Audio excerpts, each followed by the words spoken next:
আবার চলে এসেছি। মানে বউয়ের সাথে একটুখানি গল্প করব সেই উপায়ও নেই। খালি বৌদি করতে করতে চলে আসবে। জায়গা থেকে ওমা, মোদা দাদা যে বললো বৌদিদি আমাকে ডাকছে। আমি তো তোমাকে ডেকেছি। দেখো আমি তোমার জন্য কি বানিয়েছি। এই দেখো, আমি তোমার জন্য রথ আনিয়েছি আর ঠাকুর বানিয়েছি। রথ? হ্যাঁ মিলি, তুমি কোনোদিন রথ টানোনি বলে তোমার কাল কষ্ট হচ্ছিল না, তাই আজ আমরা সবাই মিলে রথ টানবো। ইয়ে, কি মজা কি মজা কি মজা কি মজা। আচ্ছা ভোদা কই রে? সে এলো না? কি বললি বোদা? নতুন বউ জগন্নাথ দেবের মূর্তি করেছে, রথ এনেছে এ বাড়িতে টানবে বলে। হ্যাঁ গো বড় মাসি, কি সুন্দর তিনখানা পুতুল গড়েছে বৌদিদি। আমি চাই আমিও আজ বাড়িতে রথ টানবো। দিদি, এতদিনে মেয়ের জন্য বাড়ির নিয়ম আচার সব ভঙ্গ হচ্ছিলে, আর এখন দম্ভ বষ্ট হচ্ছে। জয় জগন্নাথ, জয় জগন্নাথ, জয় জগন্নাথ, জয় জগন্নাথ, জয় জগন্নাথ, জয় জগন্নাথ, জয় জগন্নাথ, জয় জগন্নাথ, জয় জগন্নাথ, জয় জগন্নাথ, জয় জগন্নাথ, জয় জগন্নাথ, জগন্নাথ, জয় জগন্নাথ, জয় জগন্নাথ। বৌমা!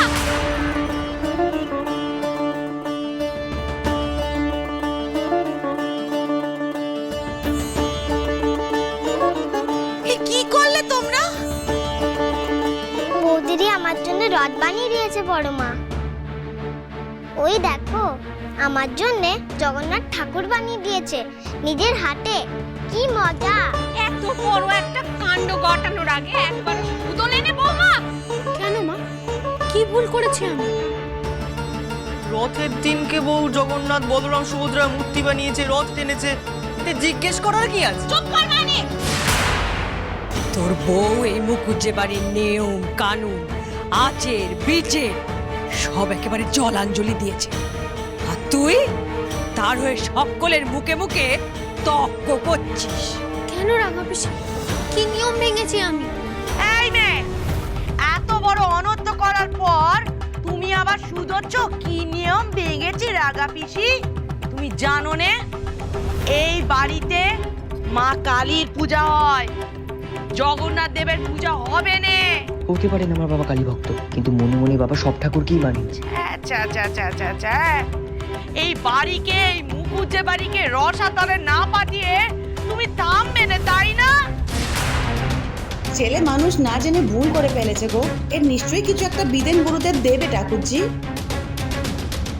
তোর বউ জানে নে, কিন্তু তুই তো খুব ভালো করে জানিস এ বাড়িতে রথের পুজো হয় না। এত বড় ভুল তুই কোন আক্কেলে হতে দিলি? দিদি, এবার দেখো তুমি মায়ের কোপ থেকে আমাদের বাঁচাতে পারো কিনা। কেন ফুল পিসি, রথের পুজো করলে মা কালী কেন পাপ দেবেন? বৌমা, তোর বাড়িতে পুজো আচার চল নেই, সব ধর্ম পালন আচার নিয়ম এসব তুই কিছুই শিখিস নে মা। তাই কি হবে, কেন হবে, এসব প্রশ্ন এখন করিস নে তো। উনি ঠাকুর ঘরে আছেন, বলছি রাঙা ঠাকুরজি এইসব সরিয়ে পেল। যতক্ষণ না বাবা পুজো সেরে আসেন, আমি কাউকে রথের গায়ে পর্যন্ত হাত দিতে দেবো না। মা গো মা, ওরা ছেলে মানুষ, ভুল করে ফেলেছে না বুঝে, তুমি ক্ষমা করে দিও ওদের মা। হ্যাঁ, তোমাদের নতুন বউ এ বাড়িতে আসা স্তব, একের পর এক ভুল শুধরে দেওয়ার দায়িত্ব টিকা আমি আমার ঘাড়ে নিয়ে নিয়েছি একেবারে। এতদিন তোমাদের কারোর কোনো টনক নড়েনি, যখন সে একের পর এক অনিয়ম করেই চলেছিল। আজ এতদিন পরে তোমাদের টনক নড়েছে, তো হ্যাঁ কি আর করা যাবে? এত বড় অনিষ্ট যখন হয়েছে, তখন এই বেলাও তার দায়িত্ব আমারই নিতে হবে। এই মূর্তিগুলি আর ঘরে রাখা যাবে না, বাসি দিতে হবে। বউ এত কষ্ট করে মিনুর জন্য মূর্তি বানালো রাঙা পিসি, আর তুমি ভাষণ দিয়ে দেবে বলছো? সে মিনুর জন্যই হোক আর নিজের শখ পূরণের জন্যই হোক। এ বাড়িতে জগন্নাথ দেবের পুজো এর আগে হয়নি, আজ হবে না। বাবা এসে বলবেন শাক্ত বাড়িতে রথ টানা যাবে কিনা। না রাঙা পিসি, আমি রথ টানবো। এই অসভ্য মেয়ে একটা, আজ তোর জন্য এ বাড়িতে এত বড় একটা অনর্থ হলো। চল চল আমার সাথে। মা, আপনি ওকে কিছু বলবেন না, ওর কোনো দোষ নেই। ওর মন ভালো করে গেছে। আপনি তো নিজেও গোসাইয়ের ভক্ত রাঙা পিসি। গোসাইয়ের নাম জপ করেন সারাদিন, এত ভক্তি করেন, আচার নিয়ম পালন করেন, তাতে তো কোনো পাপ হয় না, কোনো অনর্থ হয় না। তবে রথ টানলে কেন হবে? বউ তো ঠিকই বলেছে, তুমি তো সারাক্ষণ গোসাই গোসাই করো। এবার বউয়ের কথায় উত্তর দাও। তোমরা গোসাইয়ের পুজো করলে দোষ নেই, আর আমার বউ জগন্নাথের পুজো করলে রথ টানলেই দোষ হয়ে গেল। দোষ দোষ, কারণ আমরা বড় গোত্রের। কই, ঠাকুমা তো বরগোত্তর নয়, ঠাকুমাও তো গোসাইয়ের জব করে। আমরা বেদবা মানিক। গোসাইয়ের পা ছাড়া আমাদের আর গতি নাই। কিন্তু তোর বউ সে সদবা, এবাড়ির ইষ্ট দেবী তার ইষ্ট দেবী, তার আরাধনা করাই তোর বউয়ের একমাত্র দম্য। কিন্তু রাঙা পিসি, আপনিই তো বলেছিলেন বিয়ের পর এই বাড়ির গোত্র আমি পেলেও এই বাড়ির ঠাকুরদের আরাধনা করার কোনো অধিকার আমার নেই। এই মেয়ে তো বামুনের মেয়ে নয়, তবে কোন আক্কেলেও ঠাকুর ঘরে ঢুকেছে। অবামুনের মেয়ে গুরুদেবের বিধানে এ বাড়িতে বউ হয়ে ঢুকেছে, আমি কিচ্ছুটি কই নাই। কিন্তু আমি বেঁচে থাকতে এই মেয়ে ঠাকুর ঘরে ঢুকতে পারবে না, ঢুকতে দেবো না আমি। দেখেছো তো, আবার মুখ বন্ধ হয়ে গেল তোমাদের।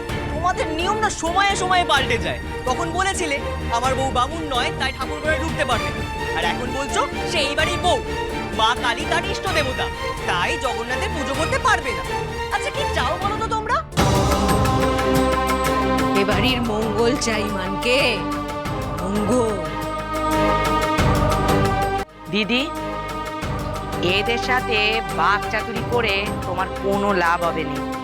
তুমি যেটা করতে চেয়েছিলে সেইটাই করে ফেলো, দাদা আসার আগে।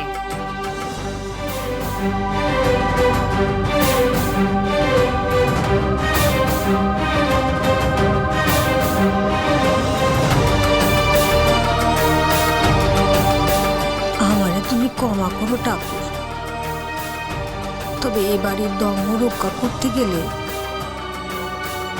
আজ আমার তোমারে গঙ্গা জলে ভাসান দিতেই হবে। পুজোর আগেই ঠাকুর ভাসান হয় নাকি? এমন করোনা রাঙা বেশি, ভাষণ দিও না মূর্তিগুলোর।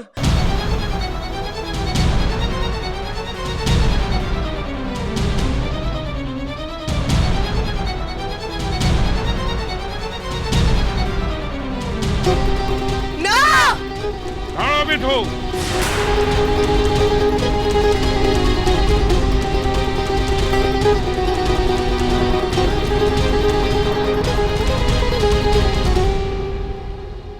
দেখো না বাবা, আজ রথ বলে আমার বউ জগন্নাথের মূর্তি বানিয়েছে।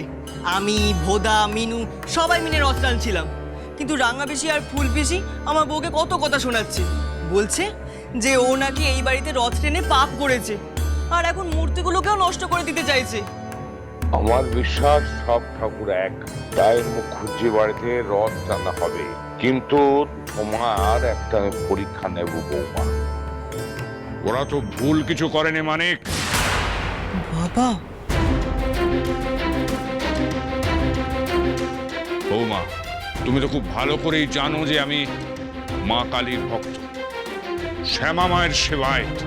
তাহলে শ্যামার বাড়িতে শ্যামের পুজো করার দুঃসাহস তুমি দেখালে কি করে? এর উত্তর তোমাকে আজ দিতেই হবে। এইবার নতুন বউ বুঝবে কত দানে কত চাল।